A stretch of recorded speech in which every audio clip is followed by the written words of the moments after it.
para que nos provoquemos juntos, ¿eh? Para sentirte del otro lado también. Para que Liliana Franco, Fausto Espotorno, Vicente Palermo, nuestros invitados, que tienen mucha información económica y política, nos ayuden a pensar. Pero es una mala noticia la que tengo que darte y te la voy a fundamentar. Alberto no es Mandrake.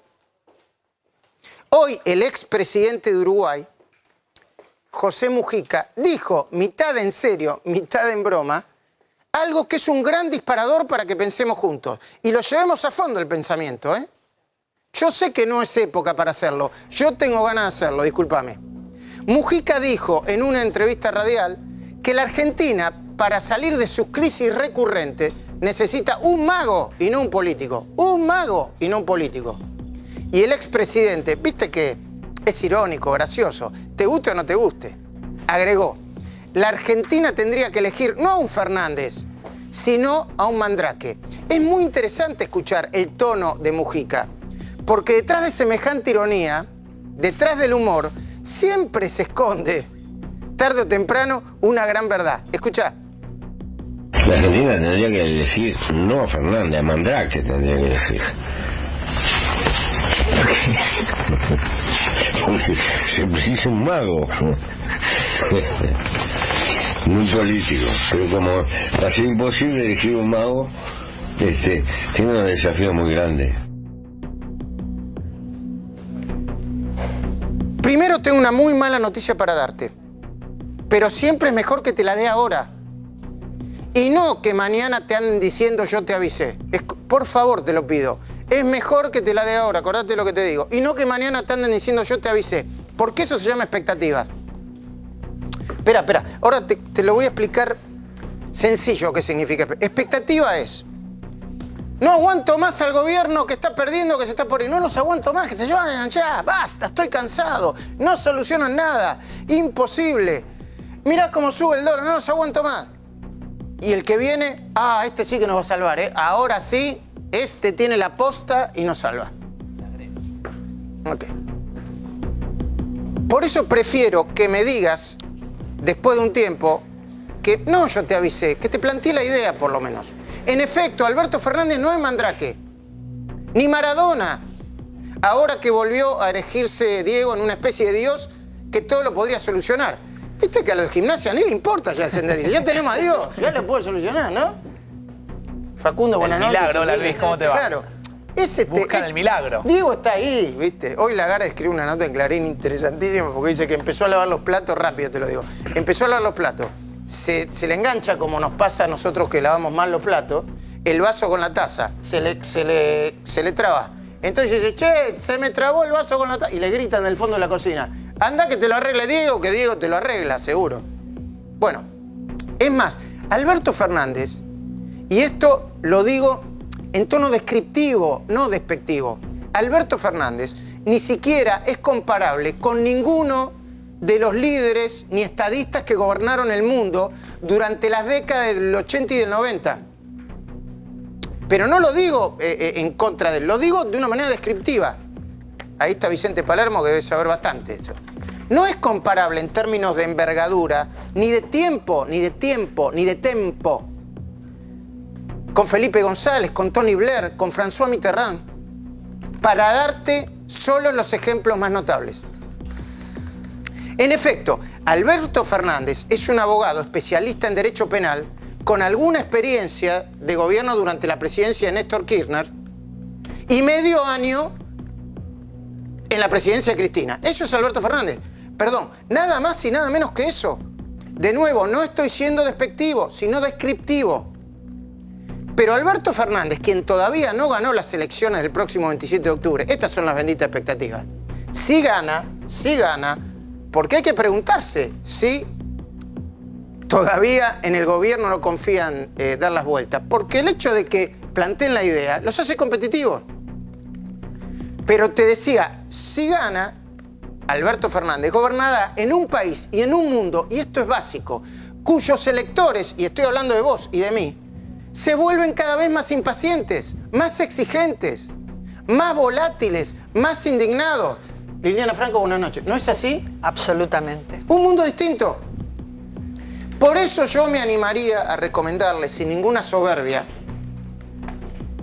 que ni se le ocurra a Alberto Fernández prometer nada de lo que no esté seguro que vaya a poder cumplir. Que no se le ocurra.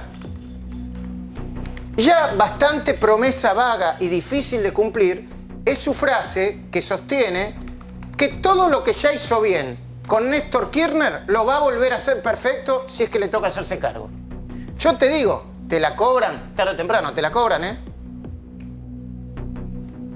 Ya bastante le puede costar en el día de mañana, si es que tarda más de lo que la gente espera en solucionar este gran desbarajuste llamado Argentina, ese eslogan muy bueno para la campaña, esperanzador, que dice, vamos a volver, ¿te acordás, Facundo? Vamos a volver para ser mejores. Para ser mejores.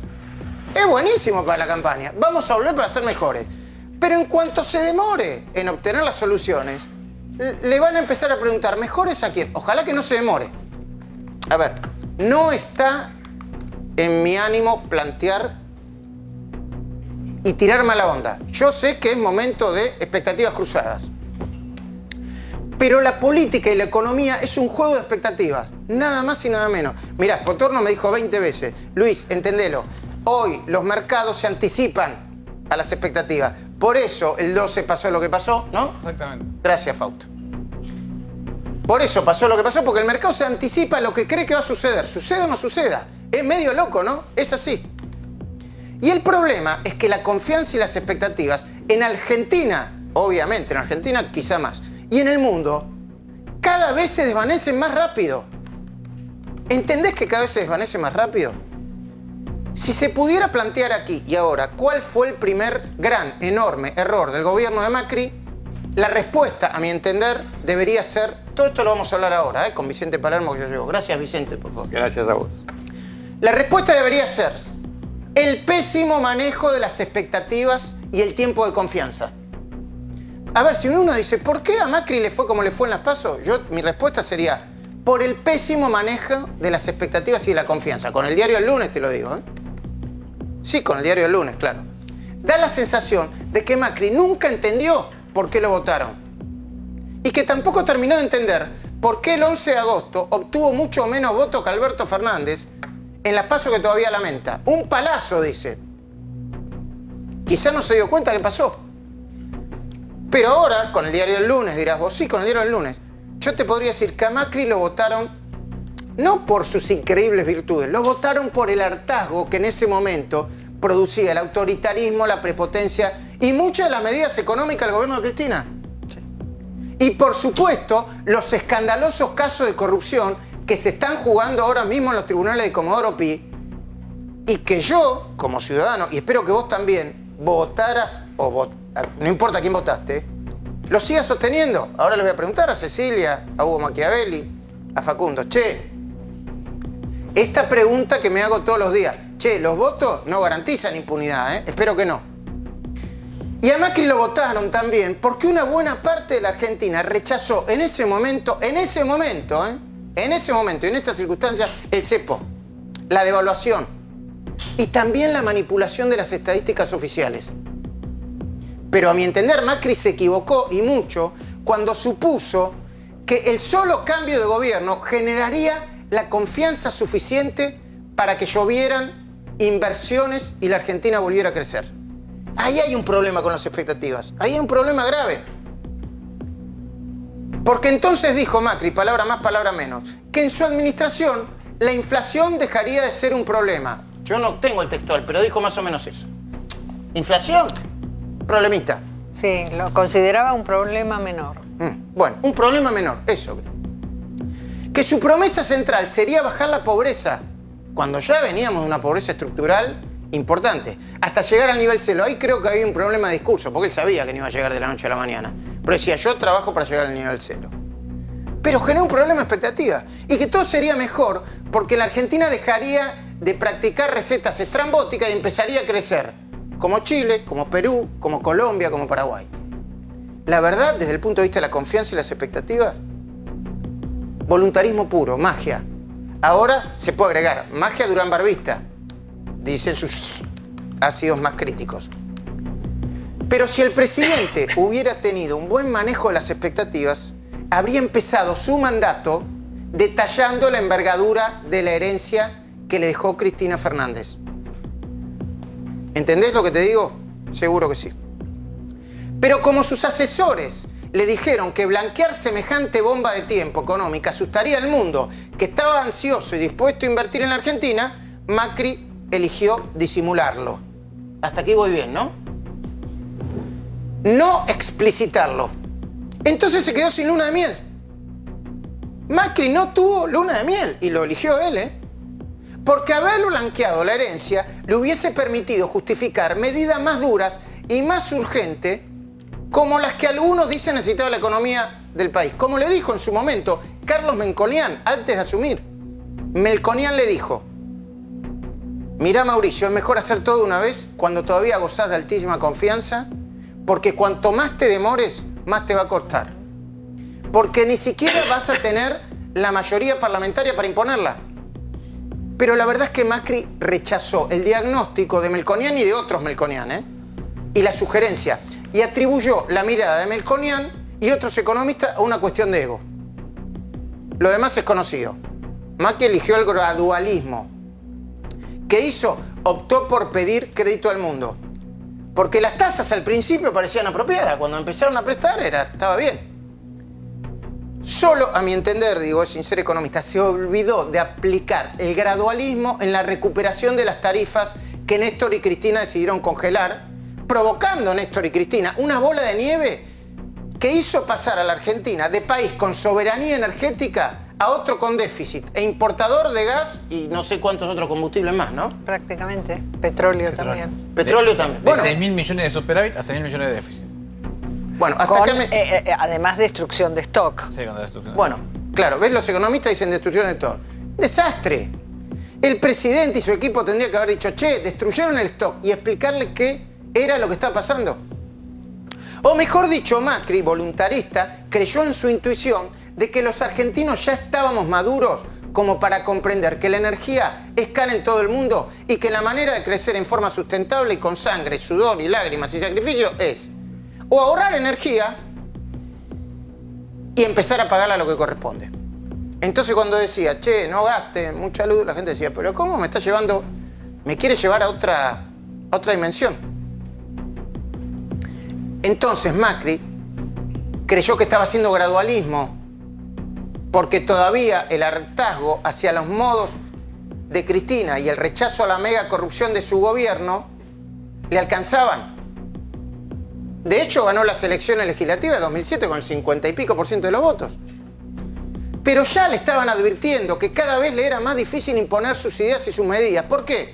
Porque la expectativa y la confianza es tiempo que se pierde. De hecho, poco después del triunfo legislativo, el gobierno se debió conformar con un proyecto tibio de reforma previsional, que de todos modos fue rechazado con piedras y una violencia inusitada. ¿Lo recordás? Yo lo recuerdo perfectamente. Mientras el peronismo, ahora lo sabemos, sigilosamente, se empezaba a preparar para intentar la unidad con el objeto de volver. Es verdad que la sequía, los problemas del mundo, los tuits de Donald Trump. Che, ¿vieron que JP Morgan va a empezar un nuevo índice vinculado a los tuits de Donald Trump? Buenísima la idea, buenísima. ¿Cuánto afecta en la economía? Sí, sí, sí. Está buenísimo. Sí, sí. Bueno. La desconfianza de la economía de los países emergentes provocaron una tormenta perfecta que se precipitó en abril de 2018 y no se detuvo más.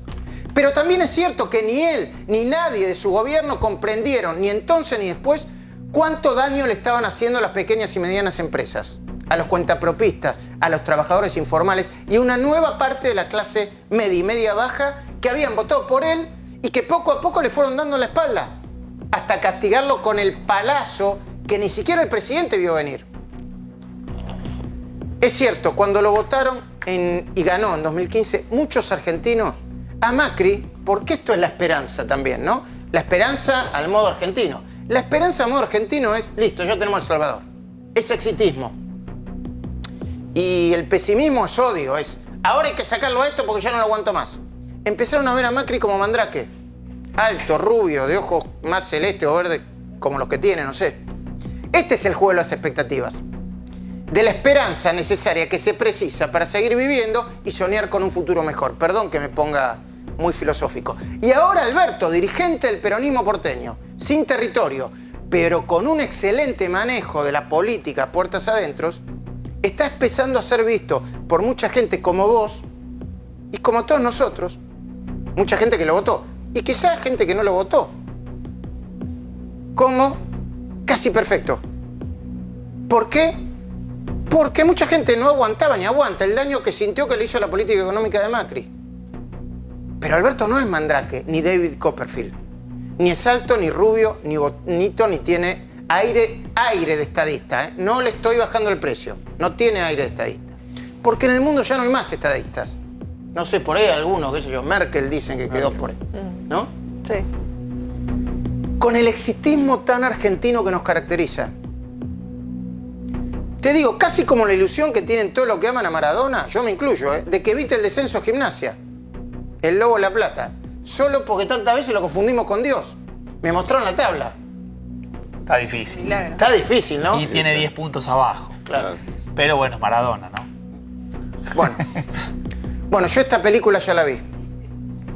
Y muchos de nosotros la vieron. La vi con Raúl Alfonsín, con quien al principio sentimos que su frase, con la democracia se come, se educa y se cura, nos iba a solucionar como por arte de magia el eterno problema de la Argentina. Ah, ¿sabés cuál es el eterno problema de la Argentina? Te lo digo, porque por ahí no. Es sencillito. Nosotros gastamos muchos más dólares de lo que producimos. ¿Sabés cuántos? 30.000 millones de dólares por año. Gastamos más de lo que producimos. ¿Es así, no? Sí, un poco, sí, más o menos. ¿Poco? Depende del año, pero están Sí. entre 20.000 y 30.000. ¿Cuánto? Más o menos sí, coincido con lo de Fausto. Depende del año, depende. Ok.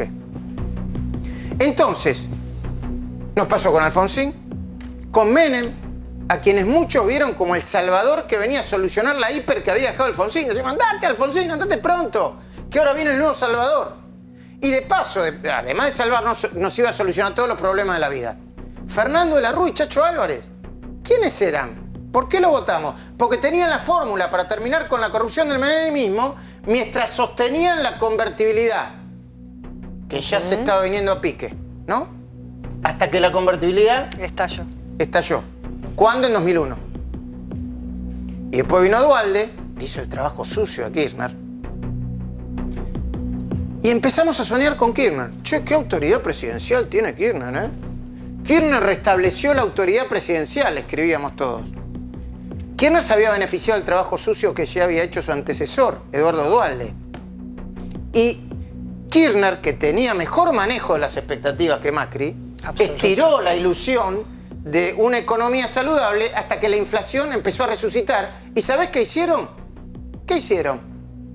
Decidieron manipular las estadísticas. ¿Sabés cuándo empezaron, no? Porque la historia es la historia.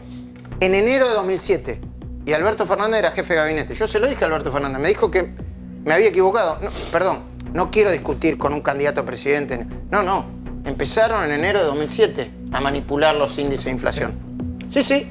Ahí la sacaron a Bebacua. Sí, Liliana. Sí. La o sea, sacaron en a realidad Bebacua. empieza el poder fuerte, un poquito antes de enero del 2007, empieza con el poder de Guillermo Moreno sobre el INDEC. Sí, bueno. Informal. Lo que pasa es que no se hablaba de manipulación de estadísticas, pero él ya empieza a tener un control sobre el INDEC. Bueno. La manipulación de las estadísticas oficiales fue un desastre del que empezamos a salir recién en diciembre de 2015. Mira, enero de 2007, diciembre de 2015.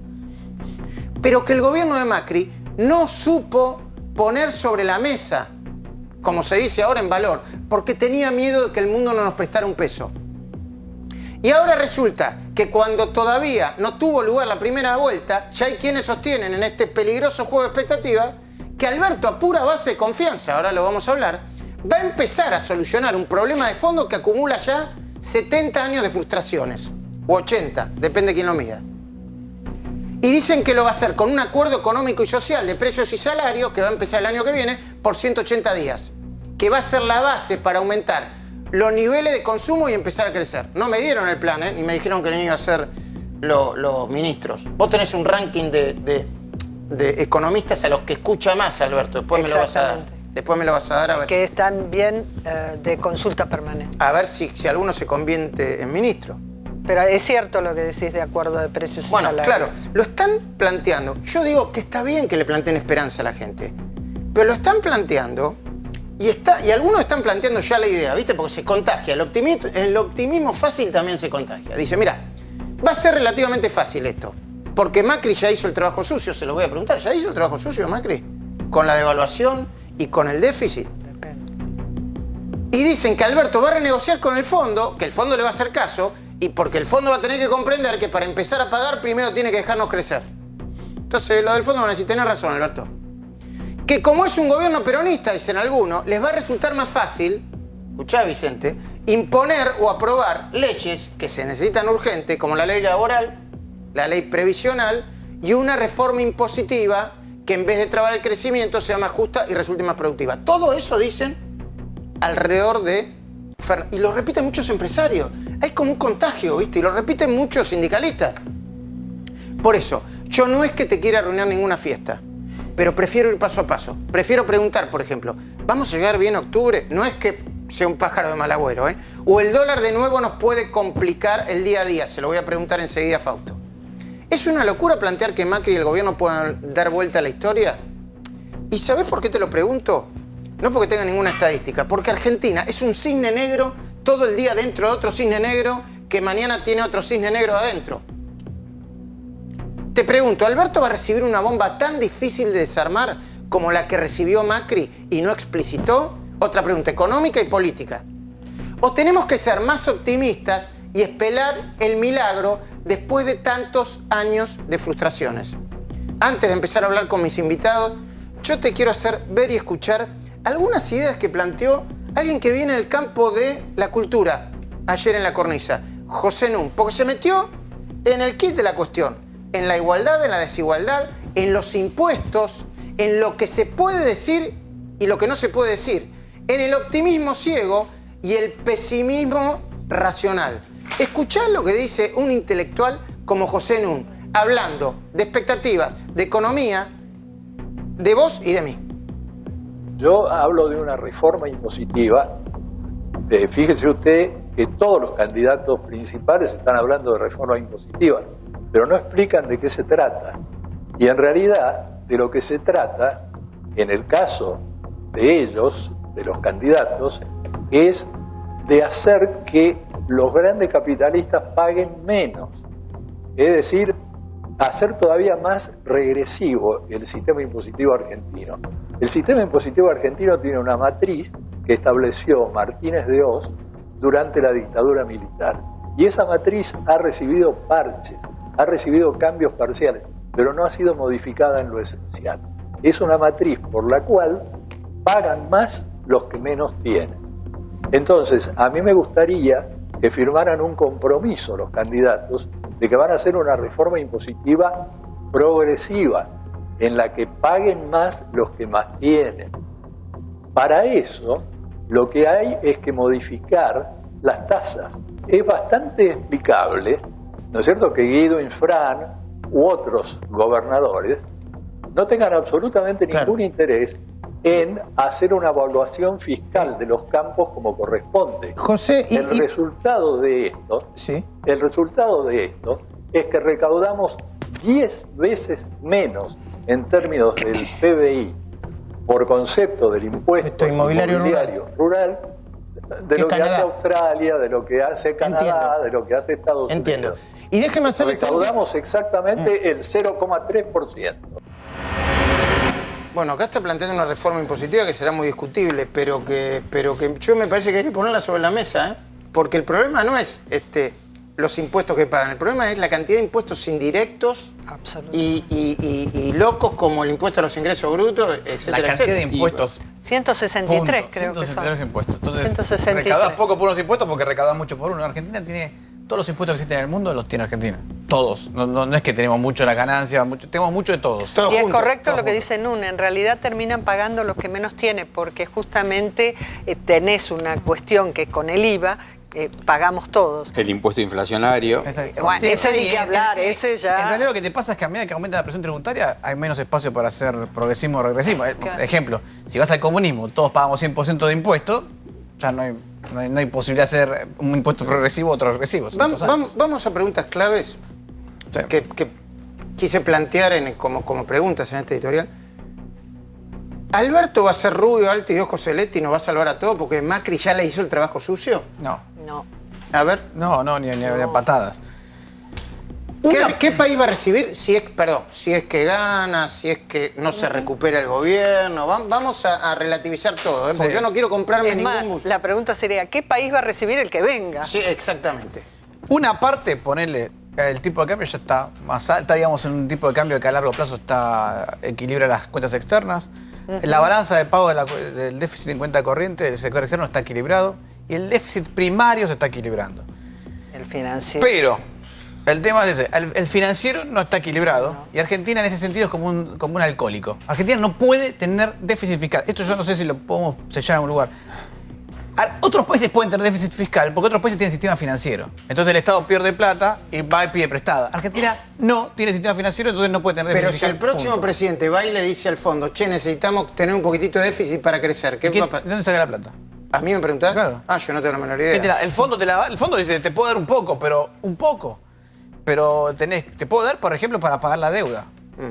Y o sea, necesitas plata para pagar los bonos con el sector privado. Necesitas plata para pagar los intereses de la deuda de los bonos con el sector privado. Necesitas plata para que pagar la el déficit devaluación fiscal, te la incrementa. necesitas plata para pagar el FMI y necesitas plata para capitalizar el Banco Central. Ok, y el ranking del equipo económico que tenés vos de Alberto, ¿quiénes son?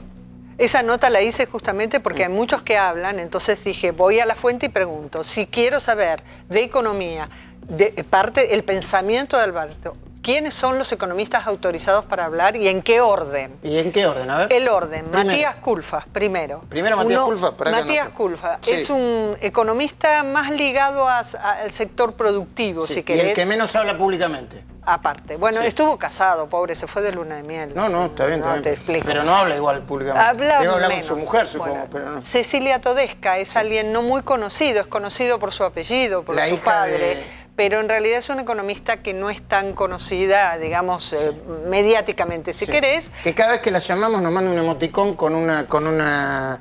sonrisa. No, con el sellada. cierre. Con el cierre. Con el cierre. Es muy divertido. La carita con el cierre. Es bajo perfil, efectivamente, pero está muy cerca en el equipo pequeñito de Alberto. Después tenés en tercer lugar a Guillermo Nielsen, es mucho más conocido por todos nosotros. Y en cuarto lugar, Álvarez Agis. Álvarez Agis, exactamente. Bueno. En ese Pero vos me decís crisol nombres de que el que está economistas... enfrente no le dice nada. Ese crisol de economista, ¿qué quiere? ¿Quiere pagarle al fondo? ¿Quiere déficit cero? Ese crisol de economistas, por un lado, quiere honrar deudas, porque eso también lo ha dicho Alberto Fernández. Cree en un acuerdo de precios y salarios, o un acuerdo quizás pueda ser un poco más amplio que solamente precios y salarios. Son conscientes de las dificultades de la restricción externa, de lo que estábamos hablando ahora, y también son conscientes que van a recibir un país complicado y que el 2020 no va a ser un año para tirar manteca al techo. Muy por el contrario, saben que el país no va a crecer en Ok, el 2020. entiendo. Ahora voy con Vicente. Vicente, ¿me escuchaste lo que dije? Me pude haber equivocado, ¿no? Macri Todo. perdió las expectativas y la confianza y, Sí. y el peronismo sabe manejar las expectativas. Y yo le voy a explicar, mi teoría de por qué, y te dejo. ¿Por qué sabe manejar las expectativas? Ya, vos te fijás en los programas, porque ahora hay programas kirchneristas, albertistas, camporistas, macristas, de todo. Vos te fijás en los programas albertistas y kirchneristas y ya le ponen números al gobierno de Macri que son peores de lo que realmente tiene y que son complicados, ¿eh? ¿Para qué? Para que mañana pueda decir, estuvimos en el quinto Infierno. en el quinto infierno y ahora vamos subiendo despacito, que eso es la luna de miel, ¿no? Sí, eso es un recurso retórico que puede tener alguna eficacia política, pero no garantiza que se sepan manejar las expectativas.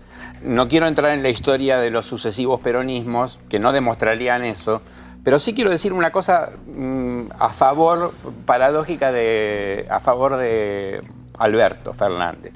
A mí me parece que hay dos clases de políticos importantes, de buenos políticos. Los políticos con convicciones Y los políticos que son como los cracks de fútbol que pasan de un equipo a otro según el contrato, según ciclos, ¿no? Bueno, Cafiero, por ejemplo, era un político con convicciones. Alberto Fernández es un político estilo, hoy juego para Independiente, mañana juego para Boca, pasado para River. ¿Te no podrían tengo decir ningún un profesional o un pragmático? Yo diría que sí, bueno, el pragmatismo se acerca un poco, pero el pragmatismo es un concepto político más profundo que tiene que ver con el republicanismo. Me parece que es más, más que un pragmático, un práctico buen jugador de fútbol, excelente jugador de fútbol, que no le importa jugar en un equipo o en otro. Entonces, esto tiene cosas a favor y en contra. Una de las cosas a favor que tiene es que un político así no tiene ilusiones. Entonces, Alfonsín tenía ilusiones, Macri tenía ilusiones. Los otros grandes presidentes que tuvimos, o importantes presidentes que tuvimos, eran de un modo u otro víctimas y al mismo tiempo, eso era parte de su fuerza, de sus ilusiones. Digamos. Vos estuviste hablando de las ilusiones de las Macri. ilusiones y el voluntarismo también. Bueno, Las ilusiones tienen peligro. De hecho, está llamando todo el mundo. Yo pensé que hablaba con Alberto Fernández por necesidad. Pero ayer, en la cornisa, nos enteramos que el domingo, este domingo pasado no, el otro domingo, llamó nada más y nada menos a alguien que le había dicho en su momento ventajita, a Sergio Massa. Mirá. El domingo pasado me llamó... ¿El presidente Macri? Sí, me llamó para pedirme que ayudáramos en el contexto de dificultad en el que estábamos. Le dije que la mayor responsabilidad que estábamos mostrando era ser prudentes, mantener silencio, no tirar piedras ni tirar queroseno en el incendio, entendiendo que él es el principal responsable de su fracaso porque fue soberbio, porque fue caprichoso, porque no escuchó, porque todo el tiempo ninguneó la opinión de quienes pensaban distinto y hoy está, digamos, pidiendo ayuda cuando en realidad la primera ayuda se la tiene que dar él mismo siendo responsable a la hora de tomar decisiones. La reacción, digamos, por momentos del presidente tirando de la piola y queriendo jugar al candidato que transgrede es muy mala, porque los argentinos lo que esperan es un presidente que el 10 de diciembre entregue un país con reservas, que haya reabierto la discusión con el fondo. Pero competir tiene que competir, ¿no? Por supuesto. Bueno, muy interesante. Muy interesante. Primero porque Macri llamó a Massa. Segundo porque sabe que Massa está hablando, y todo el mundo sabe todo, ¿no? Con María Eugenia Vidal, con Horacio Rodríguez Larreta, con Monzó, que desde el punto de vista de la expectativa, ya que hablamos de expectativa económica, son quizá todos ellos el futuro de la política. Hoy decía Claudio Jacqueline, que decía, si se estaba inaugurando el post-cristinismo y el post-macrismo, todavía no lo sabemos. Pero atención que Massa dijo algo que yo lo voy a discutir ahora con mis compañeros. Yo le puedo pedir que escuchen porque me parece que si no está haciendo ya alguien una denuncia por esto que dijo Massa, la va a hacer alguien en cualquier momento. Massa dijo que el presidente Macri llamó a camaristas, bueno, que lo diga Massa. Que trabajemos juntos para que haya en la Argentina una justicia independiente, para que no haya manipulación. Pero digo, este es un mal que traemos a lo largo de estos años de democracia reiterado en muchos gobiernos, ¿no? Yo la última vez que estuve acá le contaba la anécdota de camaristas actuales que cuentan que el presidente de la República actual, digamos, les manda emisarios para pedirle el encarcelamiento de empresarios. Digo, me parece que esas cosas las tenemos que superar. Y yo le voy a decir una cosa. Pero tampoco impunidad para nadie. Para nadie. Para nadie. Coronita aunque tenga para muchos nadie. votos. Coronita para nadie, Luis. Porque la Argentina tiene que tener como valor central independencia de poderes, pero además la idea de que cada uno de nosotros, frente a su responsabilidad, digamos, cumple con la manda, la sanción o la absolución de la justicia.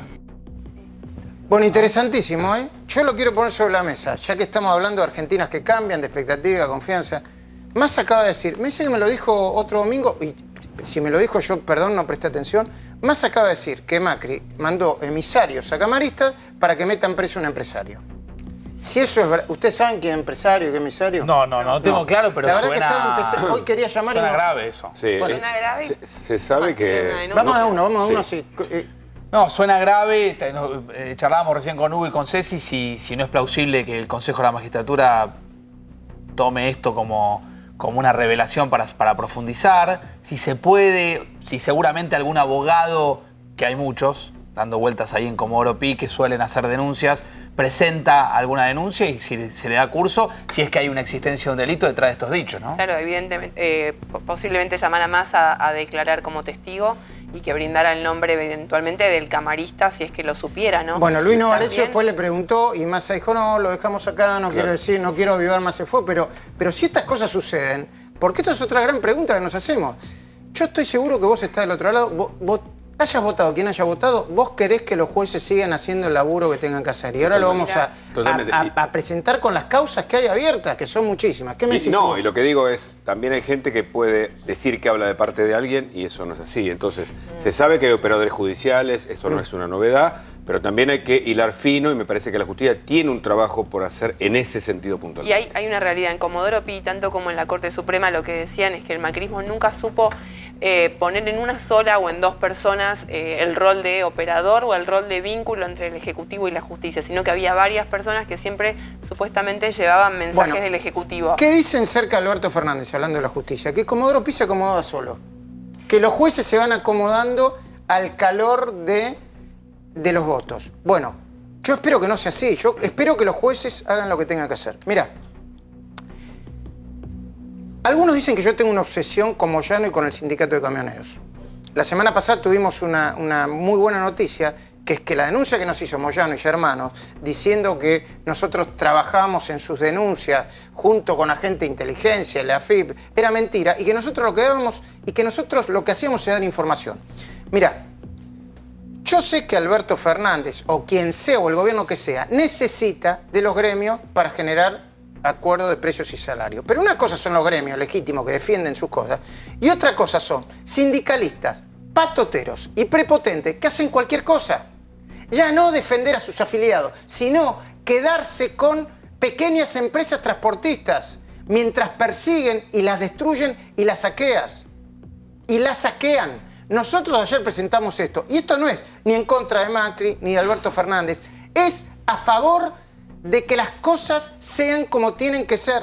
Y si patotean, si abusan del poder, tienen que ser sometidos por los fiscales y los jueces a la justicia que todo el mundo se merece. Un breve compilado del informe que presentamos ayer, y que vale que lo escuchen y lo vean, gane quien gane.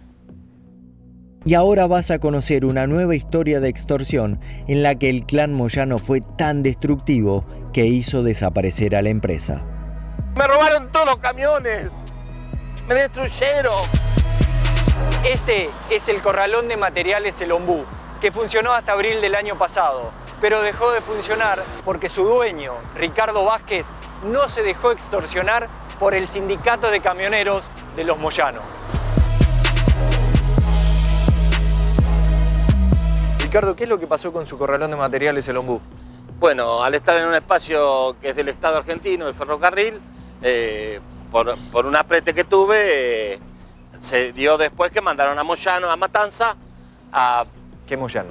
Hugo Moyano, de camioneros, a apretar a todos los corralones para que pasemos la gente de empleado de comercio a camioneros. El sindicato de camioneros consideraba que el traslado de los materiales que vendía el corralón era...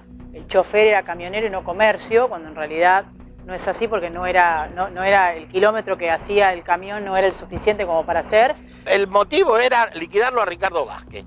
¿Para qué? Debe ser para quedarse con el espacio del ferrocarril en Casanova, que se manotearon toda la playa. Ese lugar en donde tenía el corralón era un contrato que tiene con los ferrocarriles, que el ferrocarril le concede o le da en esos lugares para trabajo a distintas personas, en general corralones, pero hay varias cosas más, justamente para que no sea usurpada, ni se convierta en una villa, ni tomada. Y en ese marco él lo renovaba de acuerdo a los plazos, iba renovándolos sin ningún problema, con distintas gestiones en el gobierno. Me apretaba el ferrocarril por acá, Moyano por este lado. Me lo voy a ver a Hugo. Villalba, que la Nancy Pastorino lo denuncia, me dijo, vos sos un evangélico de mierda, y el negocio yo te lo voy a cerrar. Villalba de Camioneros le dice eso en una reunión a usted. Ahí en el edificio de Camioneros. En el edificio de Camioneros. Sí. Los dueños se fueron y no dan noticia. Y se fueron estafando a la gente, a clientes, proveedores, y nosotros también nos sentimos estafados porque se fueron sin habernos abonado el sueldo. Hicieron pasar al corralón como que estaba fundido, como que no funcionaba más, como que se iba todo a pique. Bien no estábamos. Yo nunca negué. Porque dice, no, que debe. ¿Qué pyme no debe? A ver, el delegado me decía, ¿cuándo vas a cerrar el corralón? Tenía 9 empleados en Camioneros. ¿Sabés cuánto venías a trabajar? 6. Estamos en el frente de lo que era tu corralón hasta hace un año y medio. Sí, hasta el 13 de abril del 2018. Saqueado o mandado a saquear por Camioneros. Ya el laburo venía bajando, ¿no? La situación estaba candente. No podemos pagar la quincena. Lo estamos vendiendo, estamos para la mierda. Bueno, hasta el día 9 los esperamos. El 9 paramos el corralón. Bueno, pero no, el 9 paramos el corralón. No hubo un solo mes que no cobraron en 7 años. Pararon el corralón. Se fue a la mierda. Acá había trabajo. Lo destruyó el sindicalismo. La extorsión sistemática de los camioneros nos dijo, bueno, cerró porque no se quisieron pasar a Camioneros, entonces vengan que yo les doy trabajo. Ni los recibió, ni les importa, ni saben qué le pasó a esos empleados que por culpa de ellos se quedaron sin trabajo. ¿Por qué actúan así? Porque son mafia, porque son impunes. Es un mal, esto es un mal. Esto me da dolor. Me da dolor del alma, porque trabajé mucho, lo que peleé para tener esto. Una pequeña empresa a la que le arruinaron la vida. ¿Viste lo que eran? Esos eran los camiones que algunos se los chorearon y otros se los dejaron así abandonados. Yo comprendo el acuerdo de precios y salarios, los sindicatos, el poder. Delito no, Empecemos a diferenciar a los dirigentes sindicales que defienden una estrategia, que se oponen incluso a una reforma laboral, aunque el mundo va por otro lado, de los que cometen delitos. No importa quién sea el presidente, porque esa batalla ya se estaba empezando a ganar. No volvamos para atrás. Y hablando de sindicalistas y de asociaciones ilícitas, novedades en la causa independiente. Dale, Hugo, contame. Luis, en la Fiscalía de Lomas de Zamora están a la espera de una pericia fundamental para elevar la segunda etapa de la causa juicio oral. Recordemos que la asociación ilícita contra el Club Independiente incluye dirigentes y barra bravas. Una primera etapa fue enviada, falta una segunda. Es importante lo que pasó hoy porque finalmente Bebote Álvarez obtuvo la prisión domiciliaria concedida por el Tribunal Oral Criminal número 5. Es un arrepentido. Casi por primera vez en la provincia de Buenos Aires se aplica esta figura, la valoración de un imputado que colabora con la justicia. Hay 2 más que también están actuando de ese modo en la causa. Pero la pericia es fundamental. Podría demostrar que los moyanos estuvieron vinculados con las operaciones de la estafa o la presunta estafa contra el Club de Avellaneda. Bueno, y ¿saben quiénes son los que tenemos que prestar atención a si se investigan o no estos delitos? Nosotros, los periodistas. Gobierne quien gobierne. Igual que el juicio oral y público de vialidad, que involucra a la expresidenta, a Lázaro Báez y a muchos otros. Hoy hubo novedades, ¿no? Cecilia, contame, dale. Sí, Luis, así es. Hoy, esta mañana en la sala AMIA de los tribunales de Comodoro Pi empezó la ronda de indagatorias en este juicio que ya lleva casi 3 meses. ¿Quién la inauguró? Héctor Garro. ¿Quién fue Héctor Garro? ¿Quién fue? El titular de Vialidad Santa Cruz. Garro no quiso declarar, sí tuvo que sentarse a dar sus datos personales, como lo tienen que hacer los 13 acusados, lo van a ir teniendo que hacer. Y dijo una breve aclaración, dijo, es totalmente falso que yo haya adjudicado 52 obras a las empresas del señor Báez. Y agregó, fui presidente de Vialidad Santa Cruz de octubre de 2005 a marzo de 2006. 5 meses por los que nunca pude haber participado de ninguna adjudicación. Esto dijo Garro, que ahora es empresario en La Pampa. Después fue el turno de Nelson Periotti, este hombre exdirector de Vialidad Nacional, un hombre del riñón del kirchnerismo, trabajó con Néstor Kirchner desde 1994, cumplió con todo el escalafón en Vialidad de Santa Cruz, de hecho fue su director hasta 1999, en 2003 se encargó de Vialidad Nacional, asumió en mayo de ese año y estuvo hasta diciembre de 2015, los 3 periodos del kirchnerismo. Hoy empezó con su declaración, no la terminó y dijo, no existió asociación ilícita alguna. No es cierto que la provincia de Santa Cruz haya tenido más obras que el resto Y agregó, el administrador no puede hacer una reasignación de partidas si no tiene la autorización de la Oficina Nacional de Presupuesto. Leemos ahí lo que viene. Seguimos ahí. Bueno, Garro va a seguir el 23 de septiembre. No terminó y va a terminar ahí el 23. En principio dijo que tenía como para 3 horas más de declaración. Y hablando de la causa vialidad, atención que Facundo va a tener otra causa que tiene que ver con Macri. También esto vale para los gobiernos que están ejerciendo hoy y que mañana pueden dejar de ejercer. Que la justicia haga lo que tenga que hacer, no importa cuál sea el poder que tenga el gobierno. Ese es un aprendizaje que la Argentina se debe. Pero fíjate, este es el símbolo de la corrupción K. Tiene que ver con vialidad y tiene que ver con Lázaro Báez. Y tiene que ver con la extinción de dominio y tiene que ver con que el Estado debe recuperar los bienes de la corrupción. Mirá, este informe que hizo ayer Agustín. El próximo 16 de agosto se va a realizar la subasta pública y online de uno de los aviones de Lázaro Báez. Se trata del Rockwell Commander, que se guarda en este lugar, en el aeropuerto de San Fernando, el mismo aeropuerto donde Báez fue detenido el 5 de abril de 2016.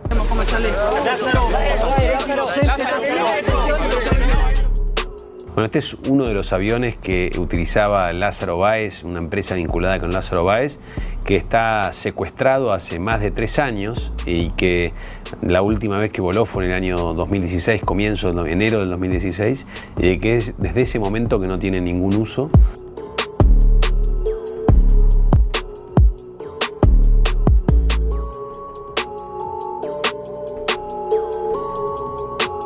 Este es el avión de Lázaro Báez que va a ser subastado dentro de muy poco.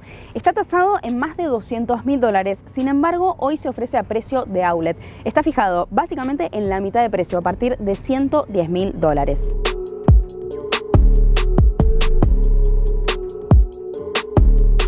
Este es un caso particular porque es un avión que está hace unos años sin utilizarse, que para poder utilizarlo va a haber que hacer algunas inversiones y mantenimiento que no se hizo durante estos años, que también va a haber que pagar la deuda del angaraje del avión que estuvo en un lugar guardado durante un tiempo. Los seguros es otro. Tercero es el mantenimiento. El motor de un avión requiere volarse durante determinado tiempo para que no se vuelva obsoleto. Este avión, 3 años atrás, estoy seguro que valía 3 o 4 veces lo que vale hoy. Este es el panel de control del avión. Los asientos además están forrados con lana de oveja. El avión es del año 77 y por su tamaño está preparado para aterrizar en cualquier lado. A simple vista se ve que es un lugar que supo disfrutar de mucho lujo en el pasado. Hoy, sin embargo, está completamente abandonado. Como vemos, los pisos están desgastados, sin pintura. También parte del equipamiento está roto, el cuero está desgastado y aquí de hecho se siente también mucho olor a humedad. Este es uno de los dispositivos que se han instalado para poder contrarrestar esa situación. Claramente el lujo de este jet privado quedó en la historia.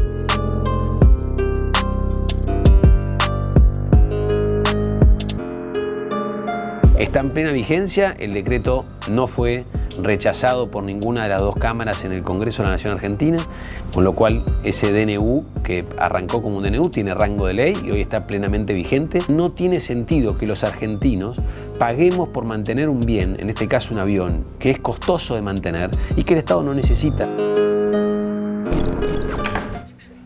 Bueno, y esas son las cosas también que pasan en este país y que no debemos olvidar, gane quien gane, ¿eh?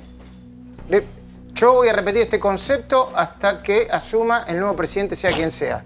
Los votos no garantizan y no deberían garantizar impunidad para nadie. De hecho, hay una causa que preocupa y mucho al presidente, que es la causa del correo. Facundo Pastor, contame cómo es esto, dale. Bueno, Luis, y que también demuestra un timing polémico de los jueces y de Comodoro Pi. Se empiezan a conocer detalles, avances de una causa que, como vos decías o titulabas, preocupa mucho al poder actual, que es la causa del correo. ¿Qué es lo nuevo? ¿Qué es lo que se conoce? Esto que vas a ver. En la propia causa, el juez federal Ariel Lijo le está ordenando a peritos de la Corte Suprema que realicen un informe técnico contable. Es la causa en la que se investigan supuestas irregularidades en el acuerdo de pago de deudas de la empresa del Correo Argentino al Estado Nacional. ¿Qué quieren saber? Si la quita de la deuda fue abusiva, por un lado, y si hubo un delito en perjuicio justamente del Estado. Un dato a tener en cuenta, Luis, un informe técnico contable no es una pericia que se hace un día para otro. Quiere decir que la ordenan posiblemente todavía con Macri siendo presidente y el informe seguramente va a estar con ya una definición. Con lo cual, insisto, nos podemos llegar a preguntar qué resultado va a tener ese informe y esperemos que ninguna pericia esté condicionada por el resultado electoral. ¿Qué laburo tenemos que hacer como periodistas? Y cuestionarlo si efectivamente seguirlo desde acá. Seguro. Para mí el hijo es un buen juez desde el punto de vista técnico. Sí, claro. No te tira un papel por la cabeza. Coincido. Entonces, hay que seguir los papeles y las pericias. Sí, pero ahí el juez hijo le está pidiendo a los peritos de la Corte.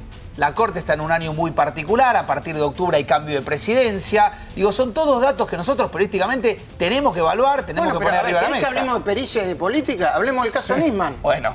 Hablemos de Santiago Maldonado. O sea, con una pericia que está diciendo, corríjanme porque por ahí digo una barbaridad, que está diciendo que no hubo desaparición forzosa, que no hubo persecución y que se ahogó, todavía se sigue discutiendo como si hubiese un problema político de por medio. Nosotros tenemos que ser serios en eso, más allá del exitismo o del dramatismo. Vicente, ¿está bien que Cambiemos piense objetivamente que puede, o Juntos por el Cambio, que el presidente que puede dar vuelta a la historia? Sí, a mí me parece que hay una cuestión de responsabilidad política, tiene que presentar batalla y para presentar batalla uno tiene que tener moral, tiene que tener su moral en condiciones. Si yo estuviese en una mesa de casino y tuviese que apostar, mis apuestas, digamos, en términos de probabilidades, no lo favorecerían. Pero como actor político, por supuesto que tiene que presentar batalla. Y además hay dos razones muy claras. Una de ellas es que eso ayuda, en vez de perjudicar. Una es que ayuda a la democracia porque una oposición más fuerte, en el eventual caso de que pierda, una oposición más fuerte, es muy importante en la Argentina. Y la otra es la composición de todas las candidaturas, digamos. Claro. Bueno, y ahora, la volatilidad económica obliga a Macri a hacer una campaña y Alberto Fernández también lo obliga. ¿O no, Liliana? Bueno, justamente, en un sentido y el otro, justamente, ahora empieza la campaña. ¿Qué va a hacer el Frente para Todos de Todos? Sí, el Frente de Todos. El Frente de Todos. Con el solcito. Porque cada declaración, o sea, la mejor, digamos, herramienta que tiene Alberto es criticar la economía. Los datos son objetivos, nadie le puede decir nada. Pero también lo van a acusar del otro lado que cada frase que él diga de la economía va a afectar la economía. No. Si la sociedad argentina está madura, va a saber diferenciar la crítica económica, que la crítica económica se la hace Kicillof, se la hizo Maya ayer en la cornisa, de la crítica que se hace para desestabilizar el tipo de cambio. Lo que pasa es muy fino lo que digo. Pero yo estoy de acuerdo con Liliana. Es muy fina la situación económica. Es una cosa. Estamos tan delicados económicamente hablando que una opinión que puede parecer una opinión política en cualquier otro momento de la historia económica que tiene, hoy te puede yo les puedo decir hoy te genera un problema. Yo les puedo decir la impresión que yo tengo hablando con gente muy cercana a Macri, gente muy cercana a Alberto Fernández, que obviamente Macri, además del golpe, además de cómo está por el golpe de la derrota, está queriendo ser muy responsable, primero sobre terminar el mandato, que ahí se puede soñar incluso como para la historia, ¿no? Fue el primer presidente que tengo un lugar en la historia, aunque no me fue bien en esto y en lo otro. Y en el caso de Alberto Fernández, yo creo que había al principio un Alberto Fernández, el que recién ganó y dijo que se anticipen las elecciones, que se anticipe todo porque así asumo cuanto antes, con menos desgaste, y este Alberto Fernández que dice, che, cuidado porque yo quiero asumir con reserva y si alguien dice algo inconveniente, el Banco Central y la CUNSA va a salir a gastar la reserva y yo entró más débil, ¿no? ¿O estoy equivocado? No, es que en realidad si vos hablas con la gente de Alberto Fernández, ellos te dicen, nosotros también queremos que el 10 de diciembre, ni un día antes, ni un día después, porque también les preocupa y son conscientes que la situación económica no van a recibir un país maravilloso, ninguno de los dos, sea Macri o sea, van a recibir un país con muchos problemas. Y entonces ambos son conscientes que cada palabra que digan puede empeorar la situación. Y en el mercado como está ahora, Sí. ¿está tan volátil como la semana pasada? Fíjate lo que decíamos. Se empiezan a pelear un poquitito, una discusión, casi se tiran 2 tiritos y el mercado se pone loco Empiezo por el principio. ¿El dólar cómo está ahora? ¿Está bien? Está estable, pero ojo. Pero está estable, pero es el dólar que... ¿No es un dólar de equilibrio? En mercado de equilibrio tiene que haber oferentes y tiene que haber demandantes. Hay un solo oferente de dólares. Exacto. ¿Y qué me querés decir con eso? Que no está en equilibrio el dólar. Que todos quieren dólares y no hay quien produzca. Un mercado de equilibrio O sea que la demanda sigue siendo alta, pero no está bajando la demanda y no está bajando la... No, baja la demanda porque la remitiste. Cuando vos dijiste solamente puede comprar dólares aquellos que gasten menos de $10.000 por mes, eliminaste el 60% de la demanda de dólares. Claro. Entonces, ¿Cómo? Eliminaste el 60% de la demanda de dólares. Entonces, obviamente, te bajó la demanda. Y la oferta de un solo oferente, que es el Banco Central. Y los que están obligados, ¿no? Y ahora al principio, y de los exportadores, por eso le pidieron, el gobierno dijo, no, se acabó 5 días, me traen la platita. Están obligados. Porque están obligados. Y que al respecto poco han traído, ¿eh?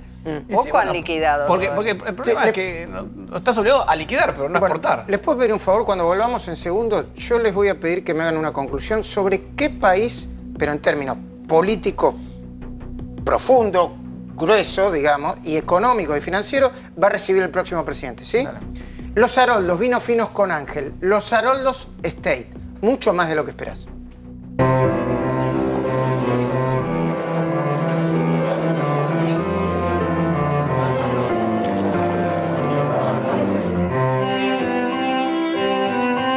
Los Haroldos State. Mucho más de lo que esperás. Bueno, tengo pocos segundos, pero decía, porque algunos decían, che, hasta los debates pueden ser motivo de que si el debate sale muy mal para uno o para el otro, al otro día el dólar se va a la miércoles. ¿Eso es así? No, porque el dólar está atrapado, el mercado está todo controlado. Le pusiste límites, por ahí tendrás que aumentar los límites o bajarlos, pero está todo controlado. ¿Qué país va a recibir el próximo presidente? Mira, va a recibir un problema, ya te digo, tipo de cambio ya no está en equilibrio, pero no está atrasado. Ok. Balance de pagos en equilibrio, déficit fiscal todavía con problemas, mucha deuda.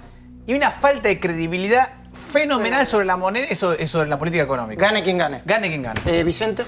Bueno, quiero destacar solamente, oposición-gobierno es una cosa fundamental y más en comienzos. La oposición no va a ser un problema. La oposición, en el caso de que gane Fernández, no va a ser un problema en el primer año, me parece. Ahora, y eso es bueno. Sí, pero la coalición electoral propia probablemente sea un problema. Por las diferencias ideológicas. Hay diferencias de orientación muy importantes. Hay un sector mucho más conservador y hay un sector radicalizado, difícil de controlar. Y hay que ver quién se impone. Entiendo. Avidez de recursos. Ok. ¿Qué país va a recibir el próximo? Algo que generalmente tiene un presidente que es un cheque en blanco apenas asume.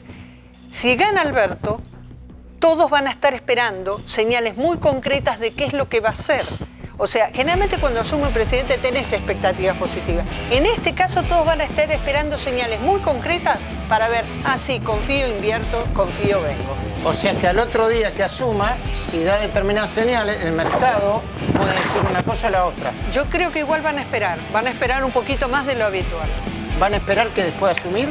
Sí, porque van a esperar señales muy concretas en materia económica. Queda el recuerdo del pasado. ¿Me van a dejar mandar utilidades? ¿Voy a poder hacer mis negocios? Eso van a esperar un poquito más de lo habitualmente nos espera tanto. Bueno, les agradezco mucho a todos. Una mesa de lujo.